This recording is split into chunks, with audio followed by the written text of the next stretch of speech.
How's it going? This is Dr. Schulman, and I'm going to be going over part two of the part that of one, I believe it is 1E. I'm going to just double check that. Oh, sorry, 1F, the part that has no strategies for modeling relationships between decimals, whole numbers, fractions, and percents. Most of this video is going to be on percentages. There's so many ways to do a percentage problem. You're going to see like about 40 of these ways. But first, I really wanted to just share a little bit about modeling and how it works. So I'm going to share my screen. And this is the mathematical modeling assessment that I made. You can look at it if you want to learn more about it. Um, Here it is. And I just wanted to give you some information. So modeling, it basically requires students to proficiently take mathematics out of the classroom and apply it to overarching societal problems or use it to make decisions in everyday life. It's one of the 8 standards of mathematical practice. And Stolman, who I actually was lucky enough to learn from in 2016, he outlined the 6 steps to do modeling problems. So you start with the real world problem. Work from key questions, make sense of the problem with mathematics. Usually you have to assume things or approximate. Ensure the mathematics is accurate and makes sense in the real world. Have a goal or clear verbal and written communication throughout, often having multiple representations. And those representations are the actual model. And then model is an iterative process. So what does that mean? That means you try it over and over again until you get it right. And a lot of them have open-ended problems, which means there could be multiple solutions. And then finally, you reflect on the modeling process. So here's the table of how you can construct one of these problems. Just make sure that each generalizable, it has a sense of real piece. Students can self-assess during the process, and they can create this general effective model. Now, what are ways you can do it in the classroom? They call these MEAs or modeling elicited activities. There's a ton of them, but they're just ways to simulate real life. And as you go through it, just remember the whole idea is that becomes a reusable, shareable tool or model to help learners understand or reproduce the question in hand. This is a paper I wrote about modeling that has a bunch of examples. So here's just more information about it, how we can figure out modeling, and there's a given a process, goals, and explanations. So this is the difference between a traditional problem. So usually you do problem solving, there's a little bit of applied problem solving that happens. For the modeling perspective, it's all about this modeling activity, and then within it, there's a little bit of problem solving. So that's kind of the difference. If you want to see one, the Willet hoop is a great one.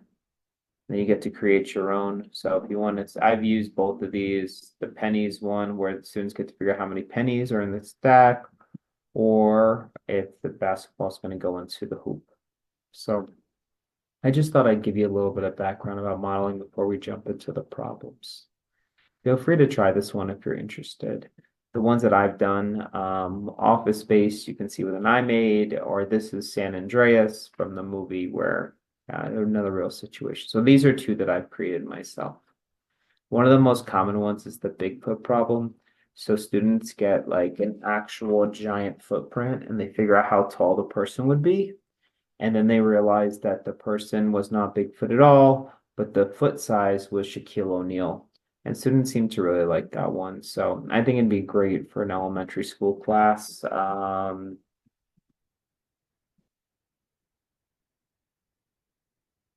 It's cute. It's very common.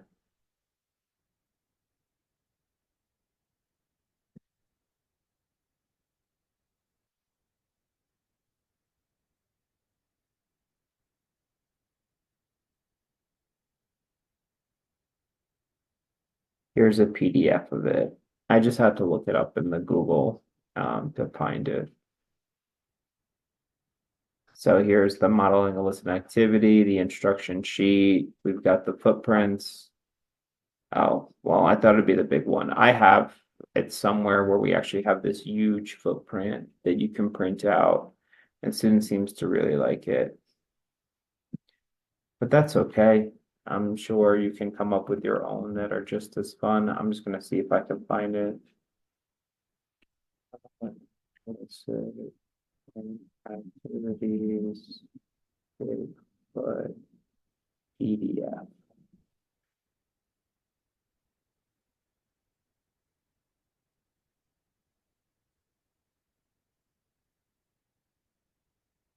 Here's an article that shows them using it. Do they actually have it?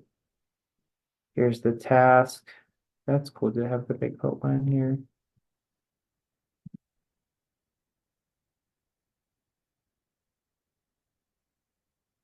Oh, that's okay. Well, you can feel free to find it. Oh, here's the Bigfoot one. So they've got this here. But that's okay. So, but basically that modeling eliciting activity is where you just get a giant footprint and you have to try to figure out the size of the person. At the end, they realize it's Shaquille O'Neal. I think I just have, uh, I'm sure I have a version of this somewhere. I think I have the slides, but I'll have to find the actual one. Yeah. So these were the slides that I made for it when I did it. And then there's a story, they read a story. Oh, here's the foot. And you can just print this out. So I do have a PDF of the actual foot they get to measure with. They get to work in groups, use rulers. They read a story about the person finding the footprint in the woods. Then they write their report to the parks board about how big it was, how confident with their solution. So they find out Bigfoot is 7 foot 1 inch. And then they realized the footprint was taken from Shaquille O'Neal, whose size was 26 inches. Oh, sorry, his foot size was 26. So that's how I did the lesson when I did it. All right, so that was just a little breakdown of modeling. I'm going to be in this right over here where we're going to be doing a whole bunch of problems. And while I do them, we're going to use Delta Math, just like we're doing the last one. I just thought I'd show you some good modeling activities beforehand. So here we go. We're going to start with some volume word problems. I think we're just going to do the basic one. I think I'm probably going to delete the other ones. Oh, okay. Sorry. It already showed the answer. So here we go. Let's start it. So a shipping container in the form of a right rectangular prism. So just know that a prism means it's flat on the bottom and flat on top, and it just has rectangles. It's named by the base. That's what a rectangular prism looks like. They want a square prism. It looks like that. It's got a square. If they want a rectangular pyramid, it's a rectangle on the bottom, but it's made up of triangles. So these are all 3D shapes that really help students. So we know that the volume of this is length times width times height.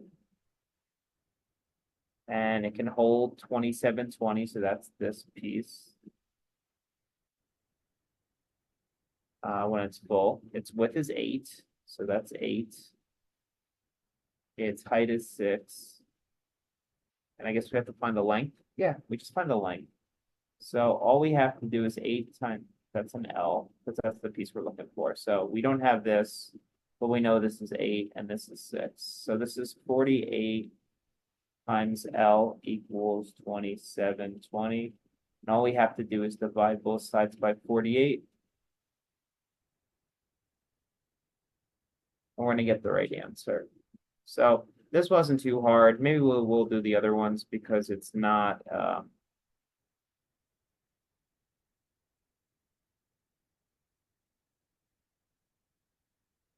56.6, round to the nearest tenth.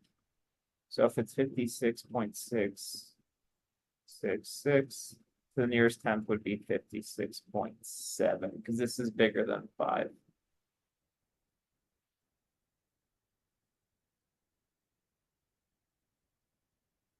And let's see what the answer is. Oh, I missed it. Oh, because it's not 8, it's 8 feet 6 inches. And I just put 8 as 6. Form of a right rectangular prism can hold this. Its width is 8 and the other one's 8 feet 6 inches. So it's 8.5. Oof. So this is not 6, it's 8.5 because 6 inches makes half a foot. And that's how the answer is 40. Okay, it happens. Let's do one more then. All right, so we got our boy Jaden. He models a can of coffee as a right cylinder. So this is our cylinder. Has a radius of 1/2.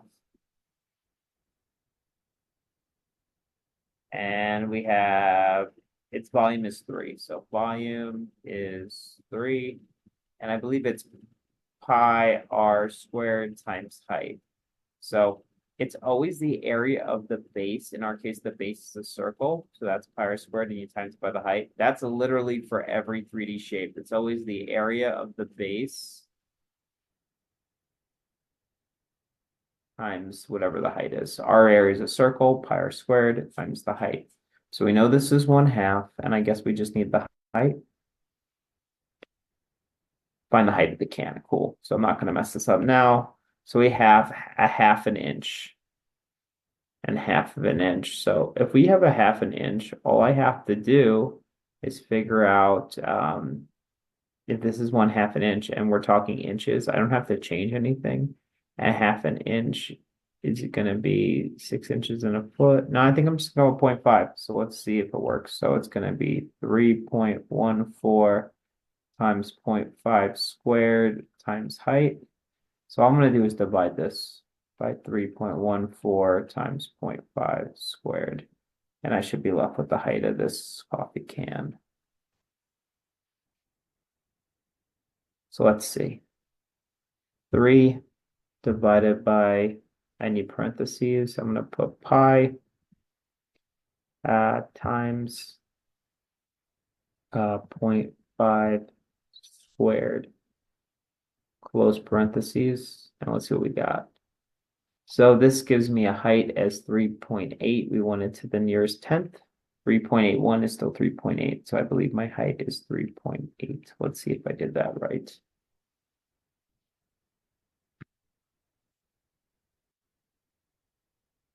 We did it. Yay. So a 1/2 inch is 0.5 because it's in inches. There's pi. We got it. All right. I think this one's tough enough. Let's just do a level one. Let's see how hard it is. The volume of a tree stump. Okay, so now it's not a right cylinder. Brandon measures the circumference is 131, and the volume is this. We'll do one more of these. We won't do level two. We'll just do level one. I'll delete level two. So here's our tree stump. So it's another one of these right cylinders. Can give the little roots on the bottom of the stump, right? It has a circumference, which is 131. We have the volume, which is 27859. So basically, circumference equals pi times diameter, or circumference equals 2 pi r. So they gave us this is 131. All I have to do is take 2 pi and divide it by it, and I'm left with r. And that's the first part of the problem. Remember, it's the same formula, pi r squared times the height. So we need the r first. So to get the r, all I'm going to do is take 131 divided by parentheses 2 times pi. Always use the parentheses. Otherwise, it's going to not be in the right order. Close parentheses equals. So we know our radius is 20.849. Why am I doing it 3 decimal places? Because our final answer is going to be the 1 decimal place. So I know it's pi times this value squared.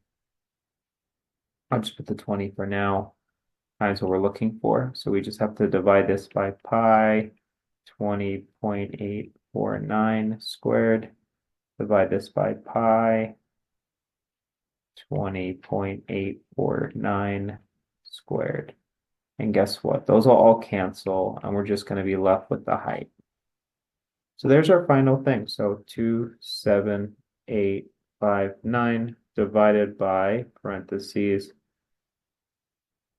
pi times 20.8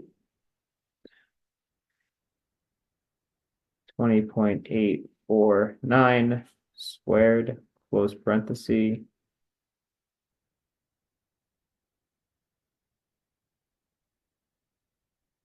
And here we go.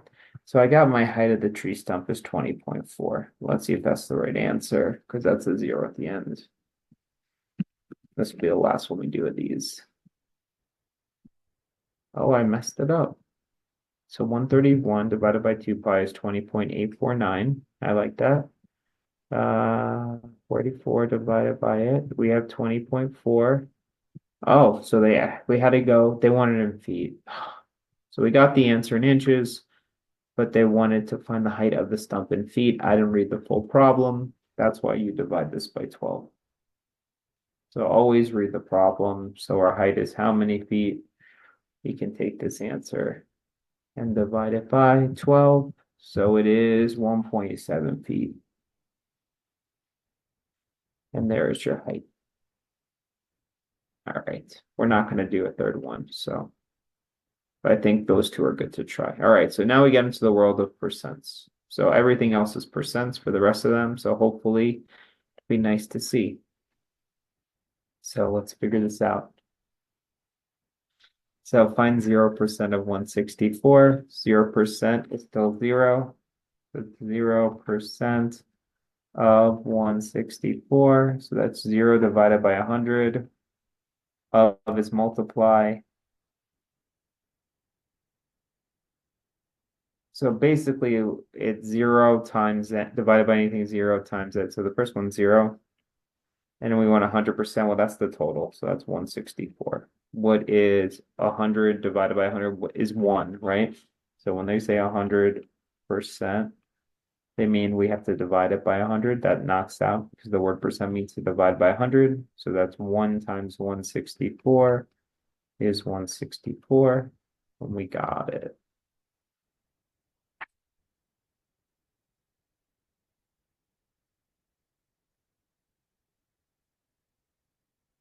All right, so now we have to find 50%. So 50% is basically halfway. We're dividing it by 2. So it's going to be 50% or 0.50 of times 164. So what's half of 164? It's 82. Half of 16 is 8, half of 4 is 2. So that's the answer, 82. Sweet. So 1/4 would be what? What is half of 82? So the other way we can do this is 0.25 times 164. Or we can do half of 82, which is 41.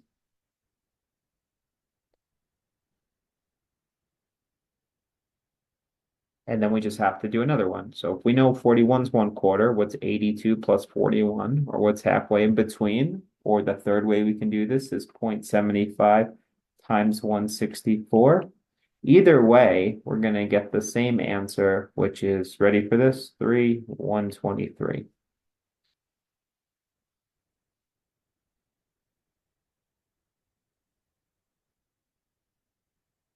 We did it! Yay! So these are all the parts. This is how you show it on a number line. This is how you can show it graphically. You can cut things in half. So here's all the different methods you can do to find it, which I think is great. I think showing all the students all the different methods will be really good to find this one. All right, let's go all the way to the right. All right, so here we go, another percent quartiles. I have 64. Well, 0% is 0, and 100% is 64. Half of 64, or you can say 0.50 times 64 is going to be, it's 32.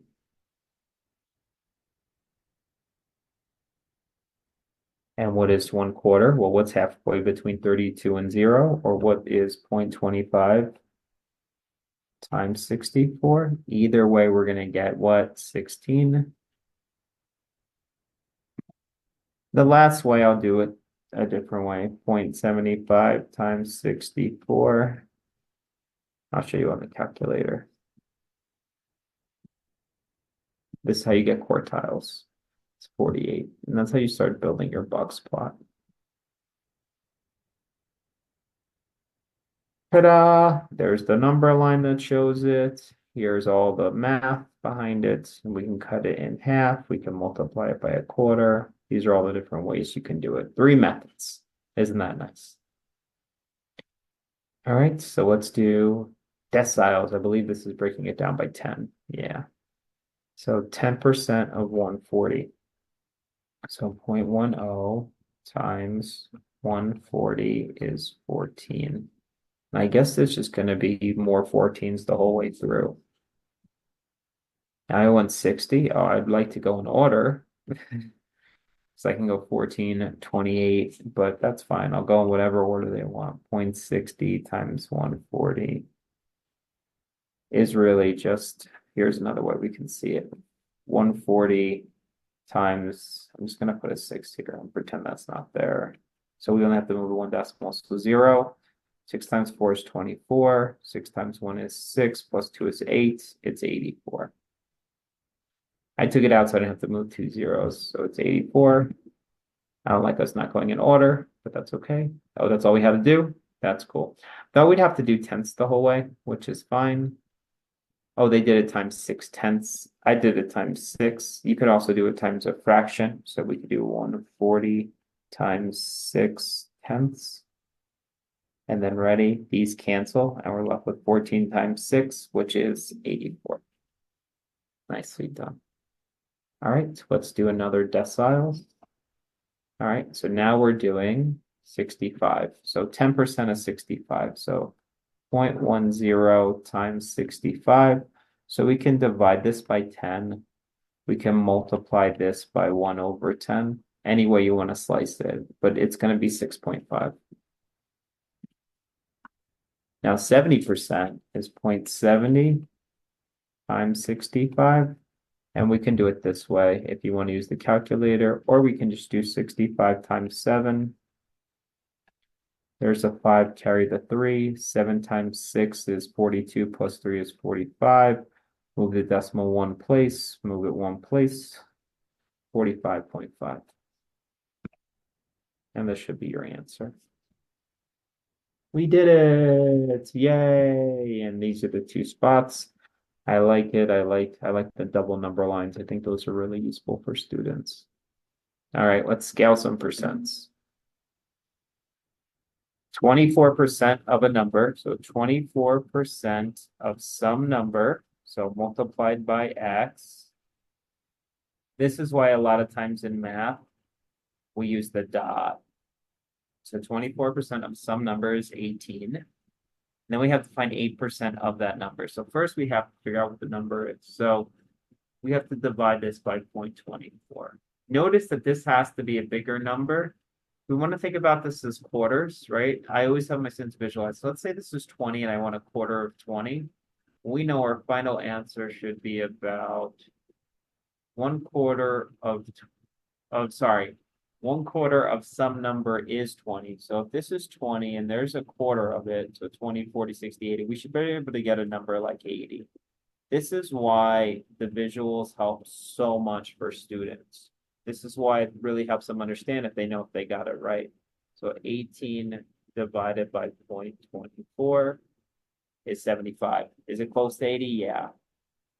So we started right away and we got the right answer. What's another way? If you don't know how to divide 18, we got a 0.24. So we have to move it not once, but twice. This means I have to go 2 places. So 24, okay, so it's times 7, and it's times 5. So that's how you would do it broken down this way. But we're not done. We're not done yet. So right away, we have to find 8% of that number. So 8% of 75. So this is the easy part. So it's just going to be 75 times, this is 0.08. 8 times 5 is 40, carry the 4. 8 times 7 is 56, plus 4 is 70. And we go twice. So what is 8% of 75? I believe it is 7. If I do 7 And 7 is 8%. If I have a slice, an 8% slice of 75, how much does this have to be? I think 7's a good choice. So let's see if that's the right answer. Oh, I messed it up. 24 is 18%. We notice we don't actually need to solve it. 24% of a number is 18. Find 8% of that number. So 24%. Oh, they want us to scale it. Notice that we don't actually need the number to solve.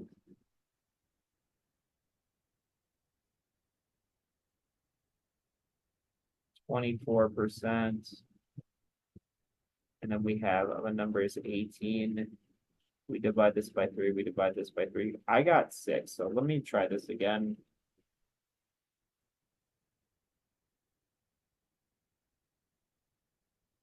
Unless they messed up. 24% of x equals 18. Divide by 0.24. Divide by 0.24.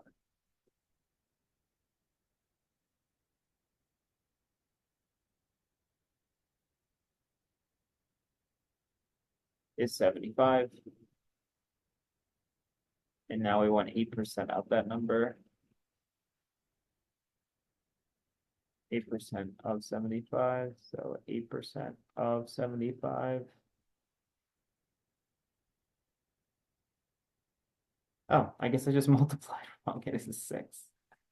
I guess I just didn't carry the 1. That's fine. All right, so I got it right the way that I do it. Let's see. 8 times, oh yeah, 56 plus 4 is 60. So I did do it right. Oh man. So let's see their crazy way. I always want to see what way they figured out. So this was 6. I just wrote it wrong. All right, so let's look at their crazy way.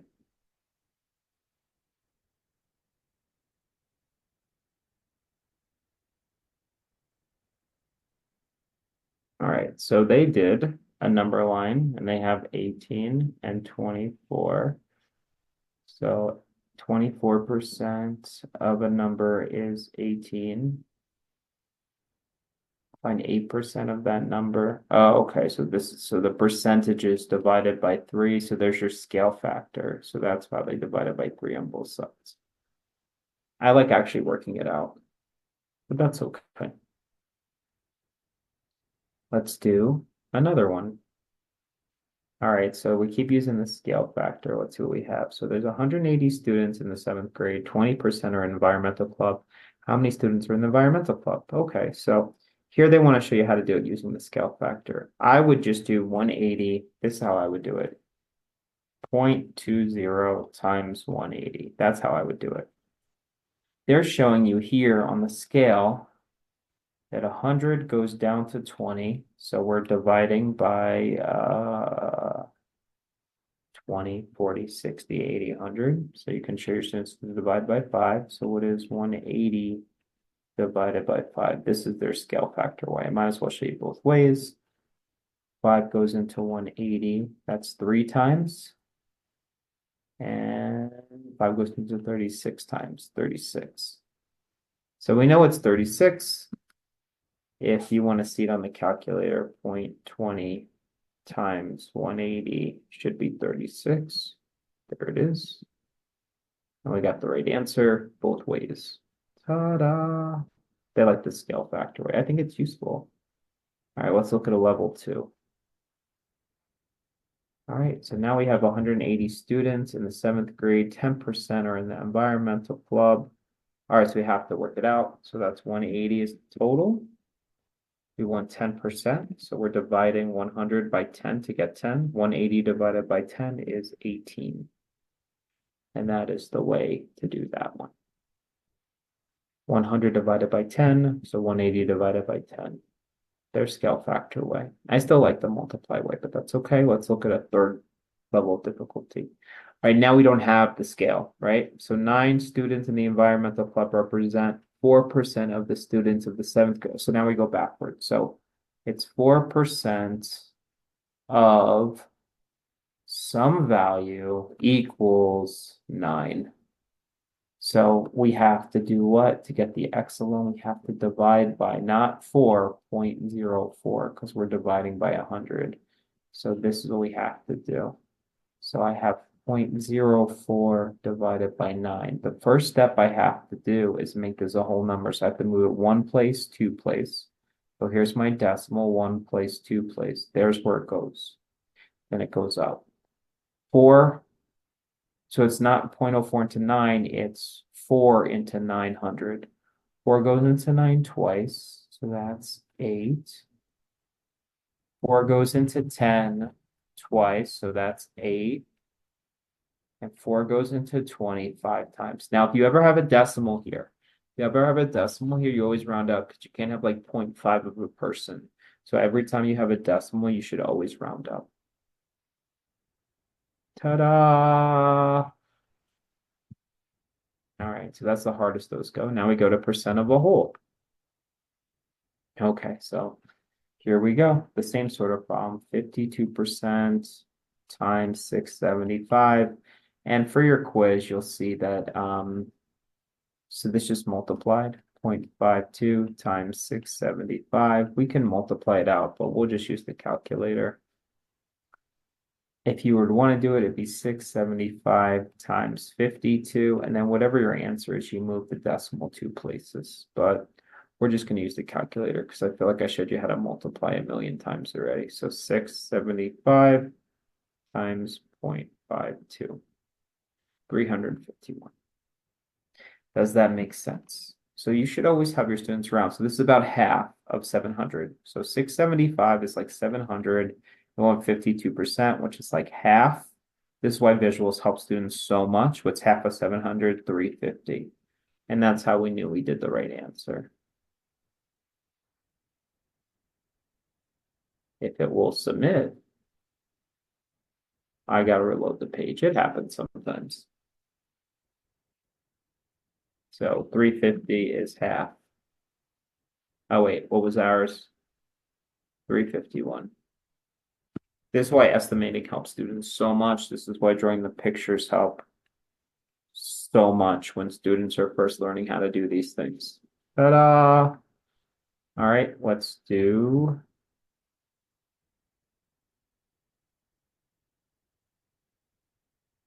We are all the way down here. We did percent of a whole. Now we get to do word problems. So university's freshman class has 5,900 students. 38% of those are engineering. So it's the same thing. So it's 0.38 of 5,900.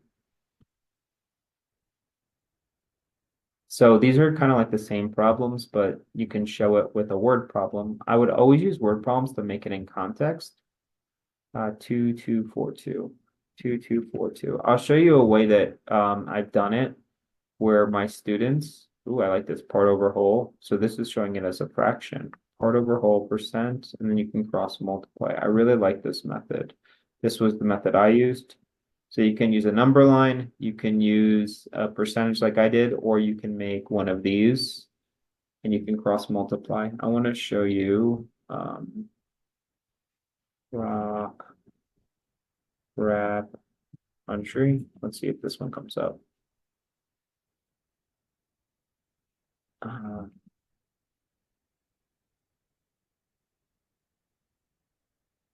I think it was Venn diagrams. So you can use your students' own data, and I think that really helps them out a lot. Yeah, here we go. Here's a really good Venn diagram one. So these are so basically they had to do this, but we used their data. So there was this how many students liked rap, country, and rock, and then we used this for all the probabilities. So notice that you're using the students' own data to create the probabilities. It just makes it more realistic. So probabilities and data and stats, these are one of the best things you can use. And I've got tons of them. See, Venn diagrams, we can fill them in, things like that. This one's harder. They get harder. Now let's get back into it. I really like this one. I'll use the proportion next time. All right. Oh, level 2. Let's see what we got. Yasmin has a toy car collection. She keeps some in her display case and the rest on the wall. 305 cars are on the wall. 39% of her cars are in the display case. What is the total number of cars? Okay, so basically, we have 305 that are on the wall, and 39% are in the case.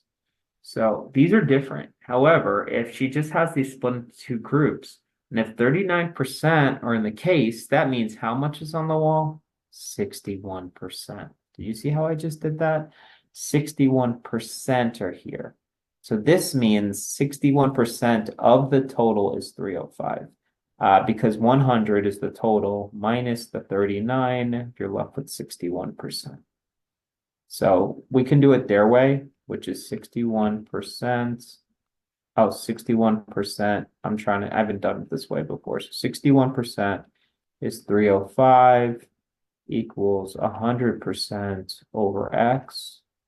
So this is the cross multiply way, just so I can show you their way to do the problem. So 305, 0 equals 61 times X. Divide both sides by 61. And we can't have half of a car. So if it's a decimal, 30500 divided by 61. Oh, it's a perfect 500. Look at that. So we have 500 cars. This was a great problem. I would definitely use these with my students. It gives them a full situation. It's not open-ended like full modeling, but at least you're giving them a real situation where it should make sense. They did the same thing out of 100, and then they did this fraction way. And do they have the other way? This is the way I normally do it. 0.61 times X equals 305. Divide both sides by 0.61. And this is their double line way. All right, let's keep going. So now, can we have a decimal in a fraction, in a percentage? Yes, you can. So for this one, we have 71.6% times 316, because that's what of means. So 71.6%, what does percent mean? To divide by 100. So I still have to move it two places. So it's 0.716 times 316. We want to think about this as 300.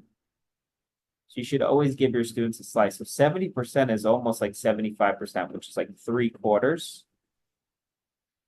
So 3/4 of 300 is how much, right? So this is how they should really think about it.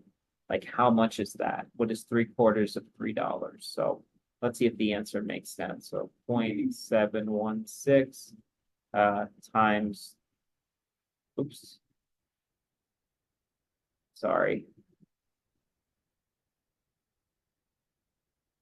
316, 226.256. Does that make sense? Does 220 look like it's 3/4 of that? Yes. So that's like the best way. You should always have them have it round to the nearest hundreds. That's a 10th to hundredths place. So it's 226.26. We did it. I like their little method with the number lines and everything else.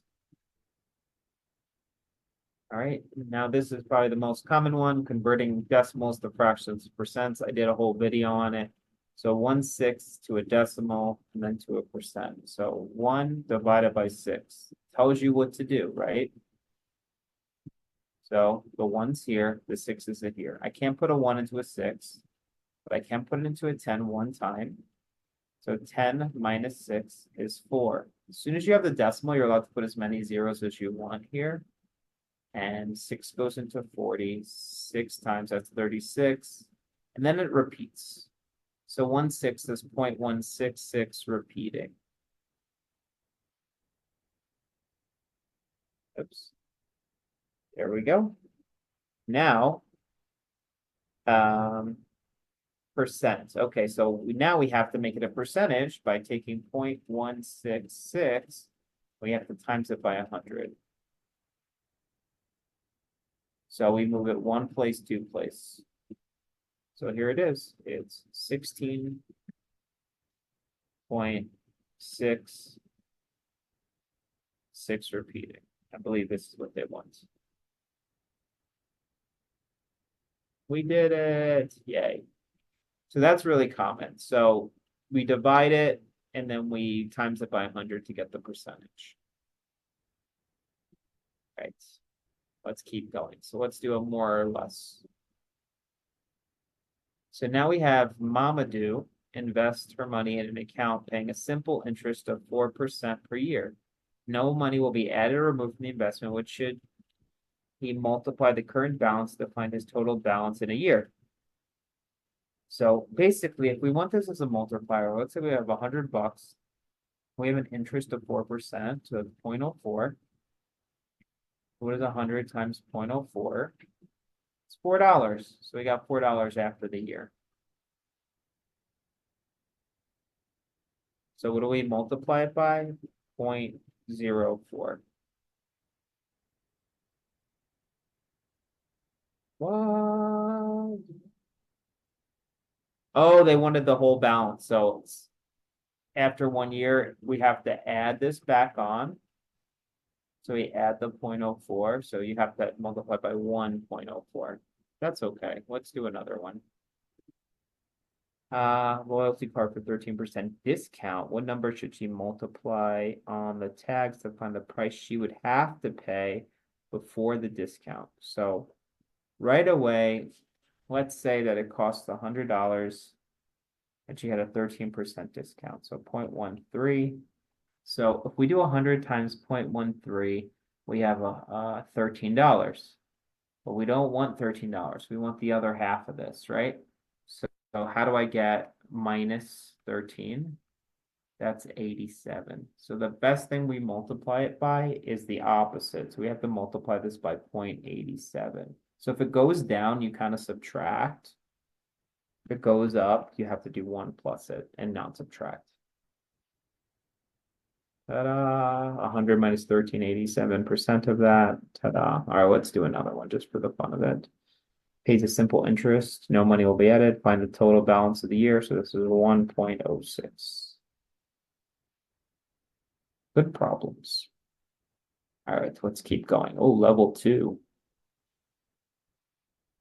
Owen has a loyalty card for a discount at his local hardware store. To find the total he has to pay before tax, he multiplies the prices by 0.85%. Ooh, what discount does the card give? It is a 15% off card. Because if we know that the prices before tax, he multiplies the price by 0.85. So this shows me that he is getting a 15% savings because he's only paying 0.85 of the price. That was a lot of work. I just subtracted 100 minus 85. I guess I did this thing. Cool. Good problems. All right. Ruby has a loyalty card, good for 10% discount at the local hardware store. What would her total in dollars and cents be after the discount before tax? Total cost is $39.40. To this one, we go the other way. So we do $39.40 times 0.10. Since it's time 0.10, all we have to do is move the decimal how much? 1 place. So we know she's saving $3.94. So I have to take $39.40 and I have to minus $3.94. That's 6. That's 5. That's 5. So she's paying $35.56.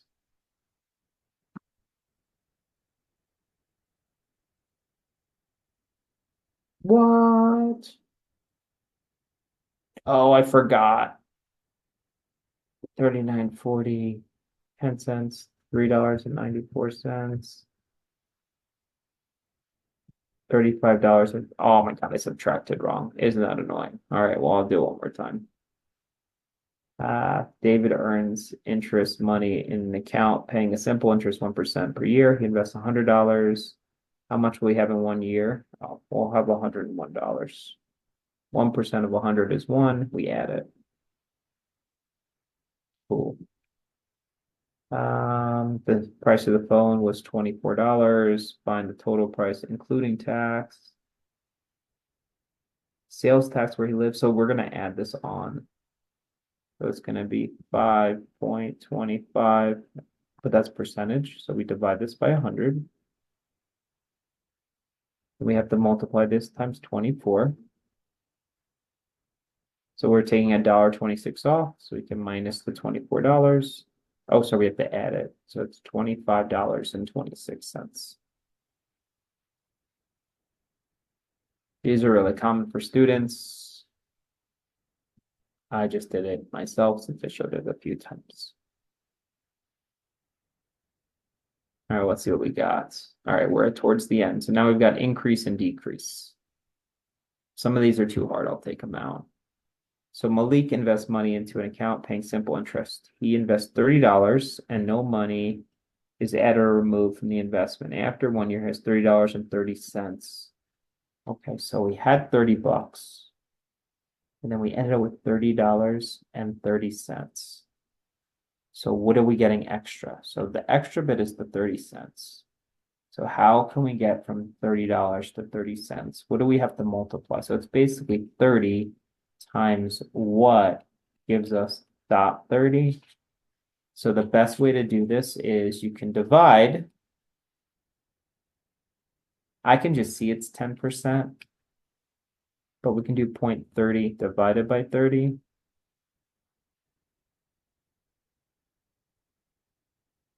So here we go. 0.30 divided by 30. There's a decimal. 33 goes in 30 or 30 one time, 10%. Whoa. Oh, it's 0.01 because 30 can't go to 3. That is what it is. That's okay. I just divided wrong. If I used my calculator, I would have been fine, but that's okay. We all make mistakes, right? 0.30 divided by 30, 1%. Might as well show a new problem. In 1 year, the population of a city was 364,000. Several years later, it was 323,960. What's the percent decrease? So in my case, I think we should just divide. The population was this, and then it went to this. I think we just have to divide the two.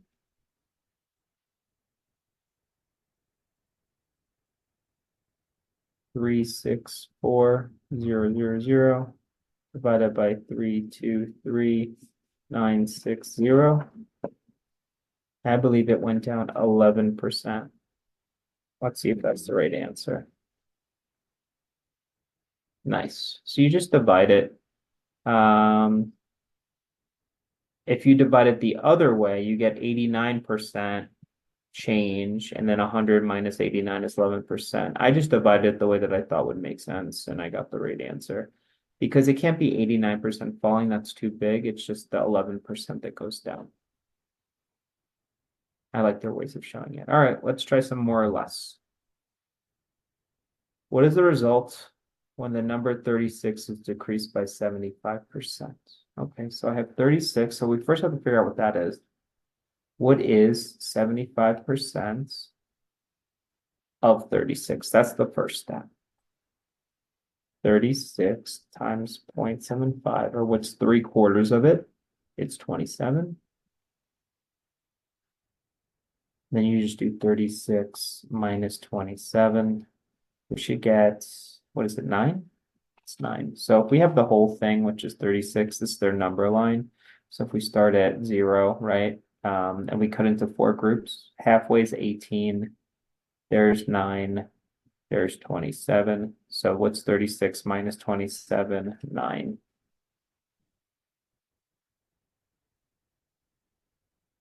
We did it.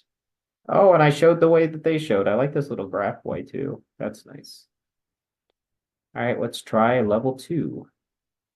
All right, now I have a decimal. What is the result when 22 is decreased by? So it's 2.9%. So if I have 2.9%, We move it once, twice, so that's 0.029. We can multiply it, but I might as well just use the calculator. 22 times 0.029 is 0.6. Was it 38?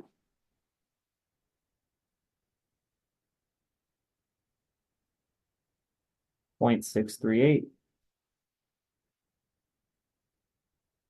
And we just have to do, it's only a little bit because we're just subtracting like 3% from it.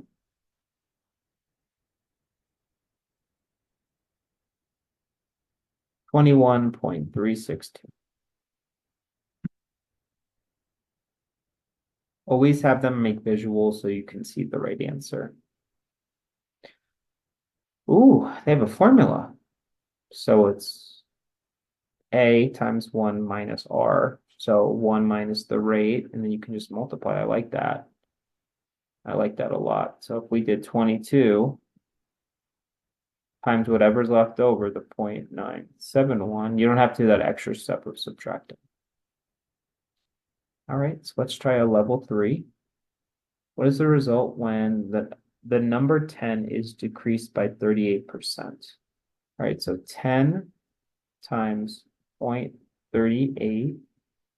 Then we have to do 10 minus 3.8. I didn't do their fancy formula way, but I got 6.2.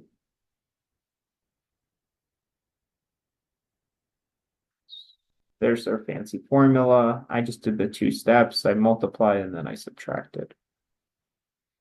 All right, so now we have percent change word problems. Do we have any of those? All right, well, we should go in order. Right? You bought a stock last year for $135 and it has gone down 10.3%. How much is it worth now? So it's going down this amount, right? So you can multiply whatever's left over. So I'll go their fancy way first. I would multiply it by 0.103, or we can do 100 minus 10.3.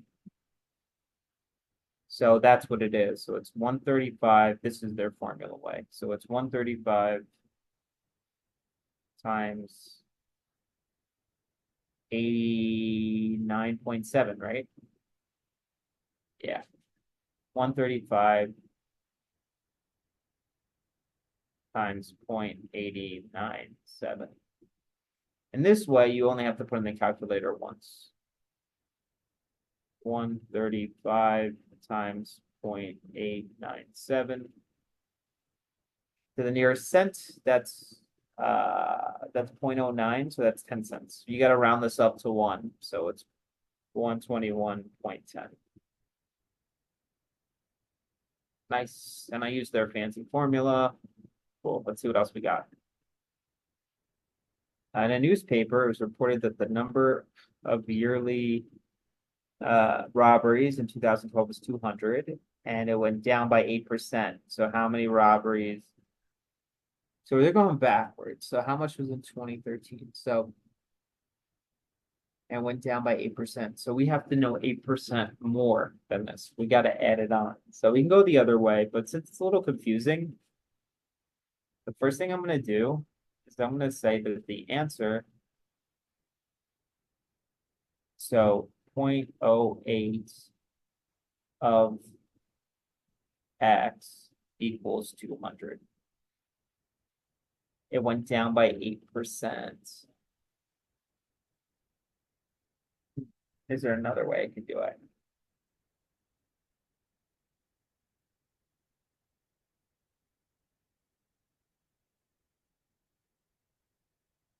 Let's see what this gives us.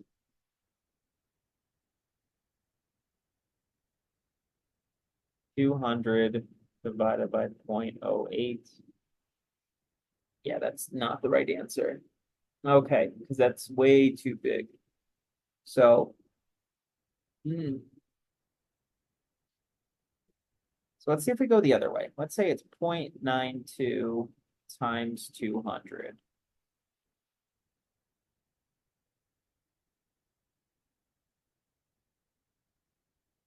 Then I'll see the right way to do it. 184. So this is the other way around. Okay.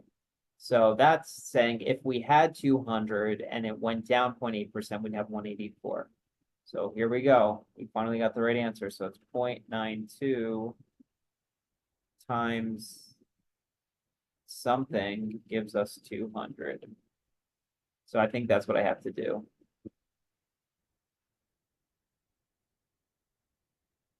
So I have to do 200. Whoa. Divided by 0.92. No, that's gonna be way too big. Again. Yeah. Oh no, that's it. How many robberies were there in 2013? I believe it's gonna be 200 and since there's a decimal here, I always have to round up because you can't have a third of a robbery. I'm gonna go with 218. Let's see if this is the right answer.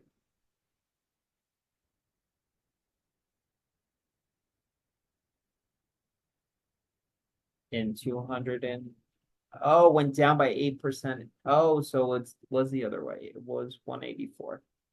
I thought that this was I read the problem wrong. That's okay. So that's too easy with 50%. So a stock company lost $4.86 throughout the day and it ended at 103.14. What percent of the stock decline? Okay, so something. So we know this value, we just don't have the percentage. So let's do this one. This one looks hard. That one is just, I read it wrong. So ready? So some percent, so X percent times $4.86 is how much it lost to equal 103.14. I believe I have to divide by it. 103.14 divided by $4. But it lost $4.86. Okay, I think this is what I have to do. I think I first have to subtract it. Yeah, that's what I have. So I'm gonna first subtract it ended at this. So what did it start at? So I have to take the 103.14 and I gotta add $4.86. That's the first step.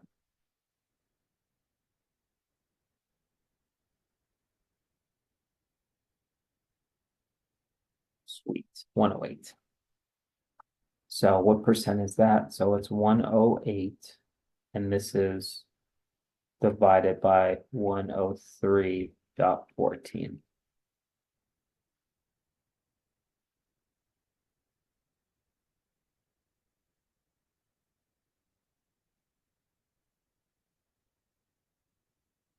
So what percentage did it drop? This is this way.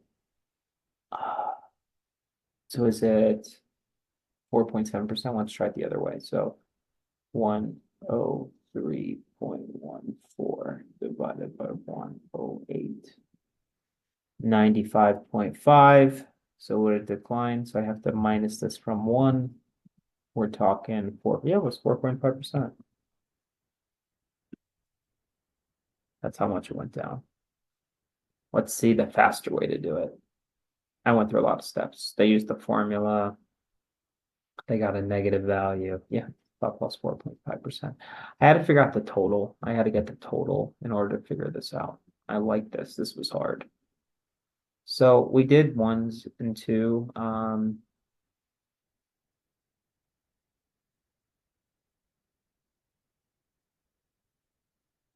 Yeah, we're not going to do the third one. We're going to leave out number 3. All right, so more or less, let's try these. Marquise investor money in an account, paying a simple interest of 8% per year. M represents the amount of number she invests would express. Okay, so this is the 1.08 because it's got to be added on. 100% M 0.08. We need the total. Nice. Let's make it a little bit harder. So X is decreased by 86%. What expression represents this? Well, we can just do the rest of it times X to figure it out. Oh, but these are equal. So I think this is it actually, though. I don't like the other ones. Nice. 100%, 14%, we minus it. Cool. Definitely try these. These are nice and tough, but not as hard as the other one. All right, let's see the hardest one. Expression is 0.85 times 0.11p, represents the total amount Layla paid for a jacket. Originally priced as dollars, which changed the original price. We can say a sales tax of 11% and a discount of 15%. I like it. Sales tax can't be 111%, a discount 15%. No, because it's the sales tax first and then it's the discount. Because it's at the parentheses. What? Discount of 15 and then 11% sales tax. So I had it backwards. All right, let's do a new problem. All right, F folder for 50 cents each, and then M markers for 15 cents, and then the sales tax is 5.5%. So it's gonna be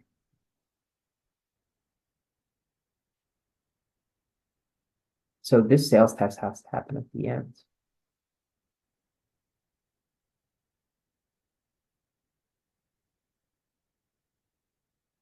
That's not right.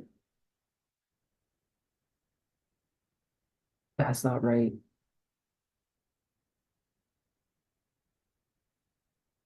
That's not right.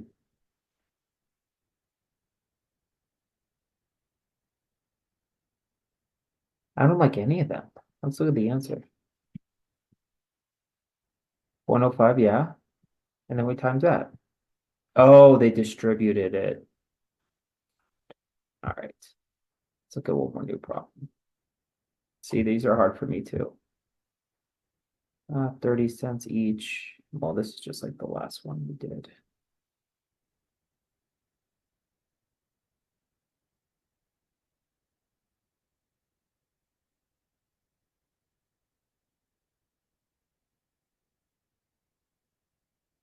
The folders is the 90 cents. We need 90 cents for folders and this. So this is it.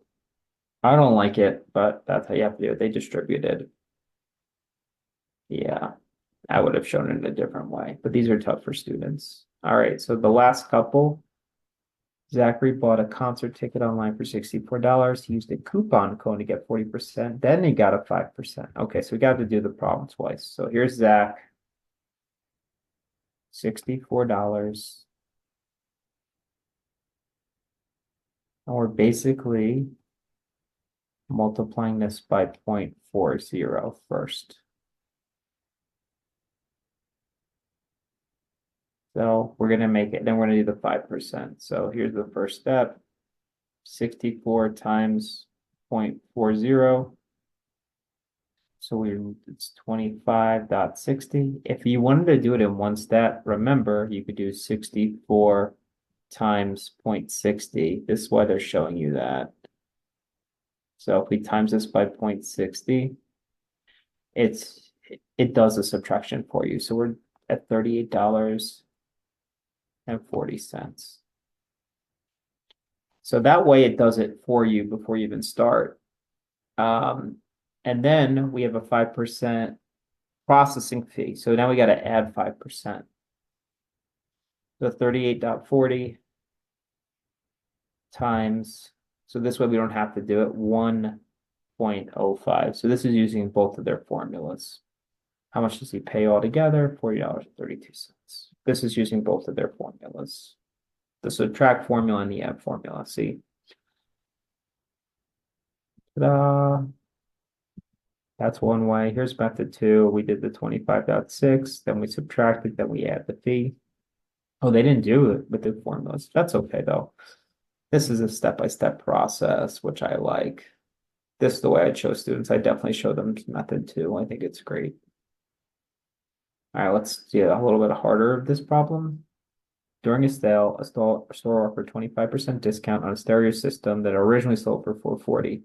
So we can do 440 times 0.75. So this way we don't have to add it out, subtract it after. So right now it costs $330.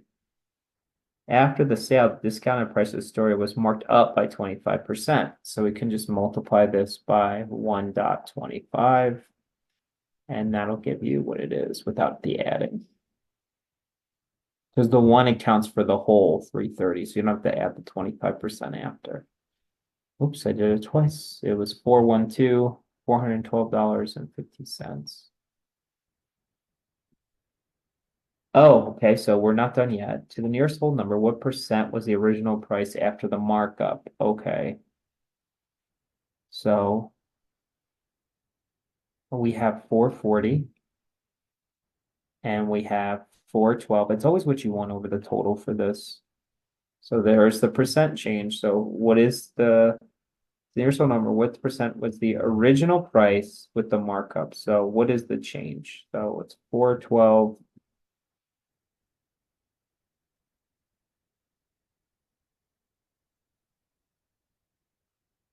top 50 divided by 440. What percentage changes this? If it's 93.75, we have to minus this by 100.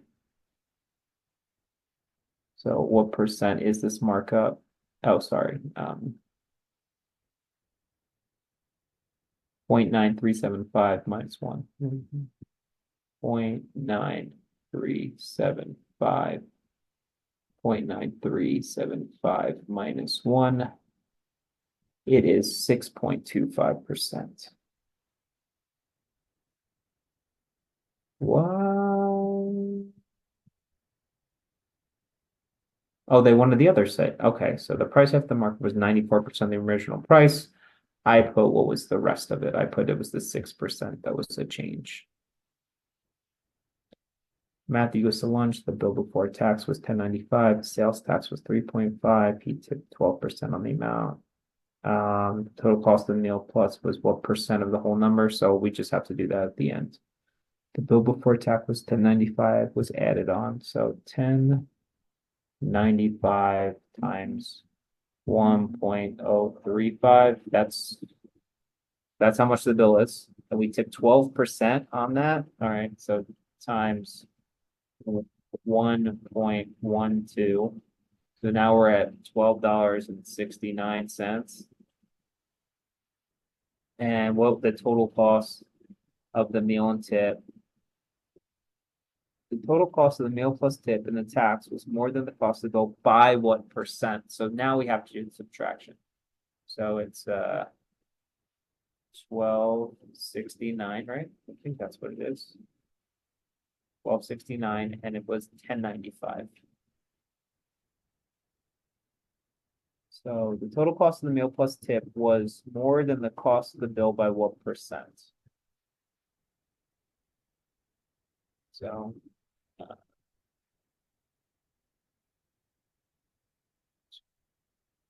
12 point by what percent?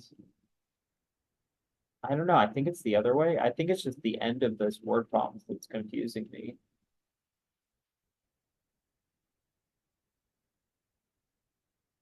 It's not going to be 150%. I don't think it's 150%. I think it's the other way around. 10.95 divided by 12.69. I think it is 14% more. That's what I'm going with. Going 14% more.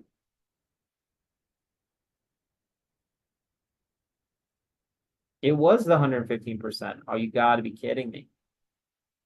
Oh, and then minus 100, and that's the 16% more. Oh, so I had it right the first time. Always put the total on the bottom.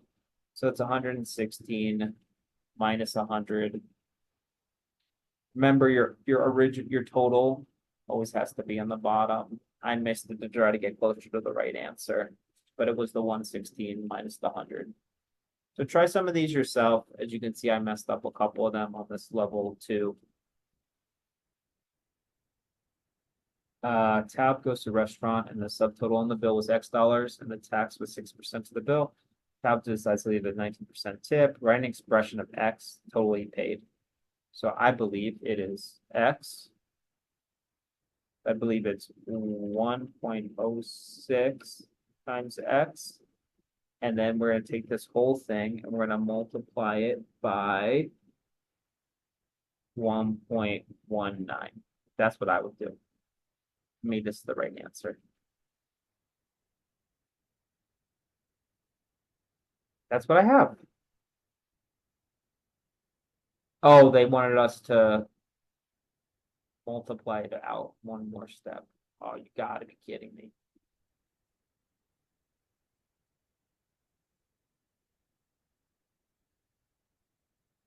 Ta-da! All right. Stock increased by 30% and then decreased by 22%. So 0.30, and then we have to decrease it. So it's 1 point. I'll just do the rest on here. So to me, this is 1.30 times what is half of 22? So that is 78 times 0.78. It's 1.014. So you can try these yourself. These are harder. What?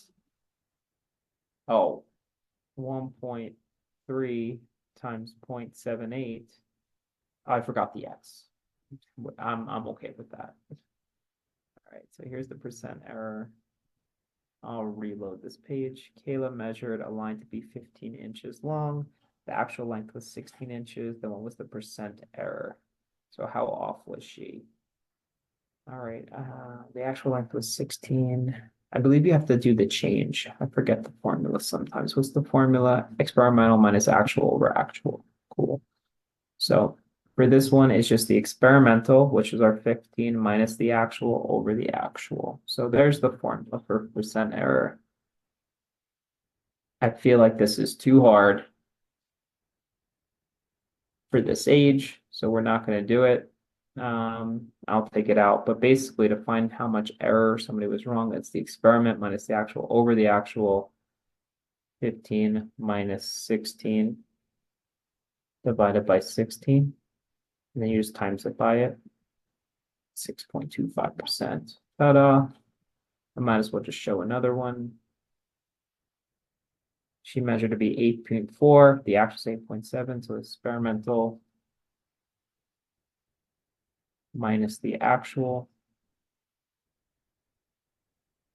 divided by the actual.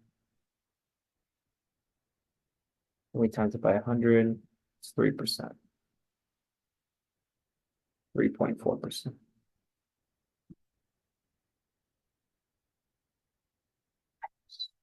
And it's always absolute value because you could be wrong, positive, or negative. This one you're going to see.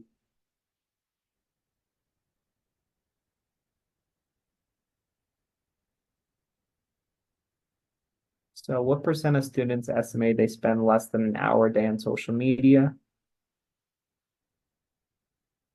What percent of the students estimate they spend less than an hour a day on social media? So for these, it's always what you want over the total.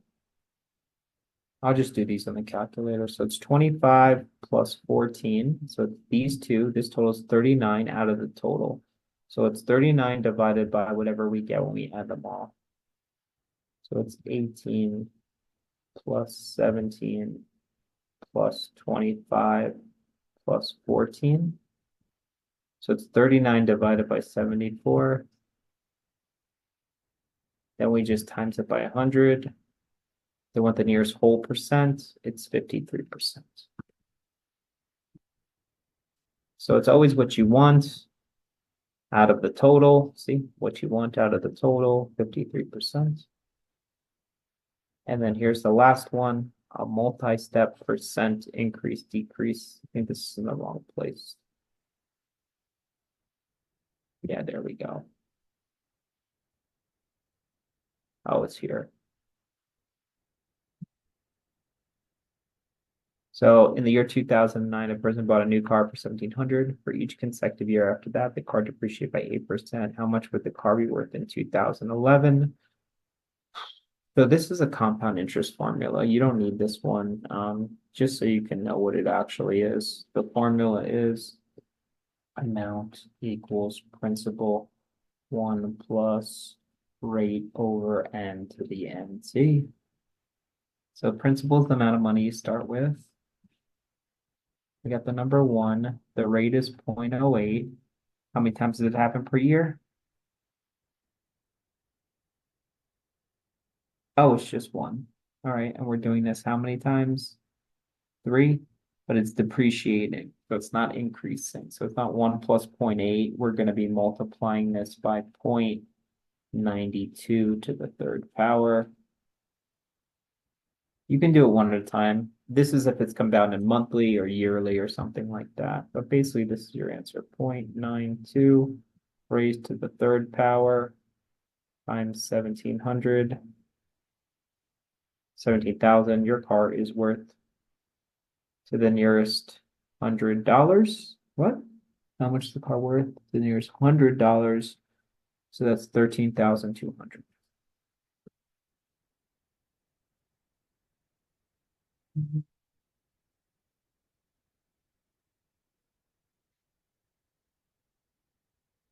I did 0.92.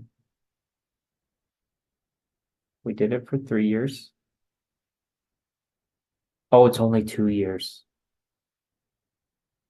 0.92 squared times 7. This is the way to do it step by step, 1 year at a time, but I just thought I'd show you the formula. It's 2 years, not 3 years. There it is, 1440. We got it. All right, I know that was a lot. There's so many ways we can do a percent problem. You just saw them all. Don't worry about doing a couple that are high school level, but I really want to show you everything that we've got. And feel free to reach out if you have questions.